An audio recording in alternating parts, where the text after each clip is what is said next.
Hello, in this video I will be showing you how to slip stitch. So on my hook I already have a chain which started with a slip knot. I have two different videos on those subjects if you don't know how to make those. And now we are going to make our second row with slip stitches.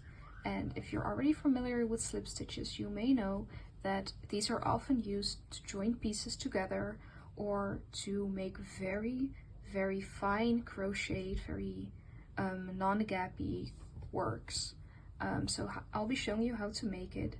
The first thing we need to do is, like any other project where we need to start a second row, is make a mock-up stitch. So we do this because we cannot crochet any type of stitch that we would need to start our next row into the loop that is on our hook right now. You cannot single crochet or double crochet into this loop. So you also cannot slip stitch into this loop.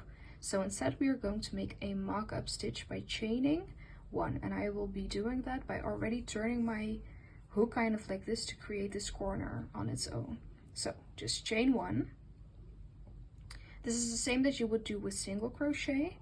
Single crochet is naturally chain one. Slip stitch is actually kind of in between one chain and no chain, but you'll need to chain one in order to actually make the second row, because you cannot make half a chain, unfortunately.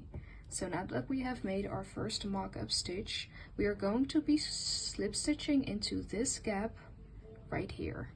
So in order to slip stitch, what we are going to do is we're going to stick our hook into the gap, pull our yarn through once, and now instead of yarning over and pulling through the rest like we would do with single crocheting, we are going to just pull this piece of yarn that we just pulled through the gap, pull it through the other loop on your hook. So I'll show you again. Stick your yarn into the your hook into the gap, pull the yarn through, and pull that same piece of yarn through the other loop on your hook. So I'll show you again. Into the gap, pull through, pull the same piece through. And you can just continue this all the way. I'll show you again. Pull it through, and even more.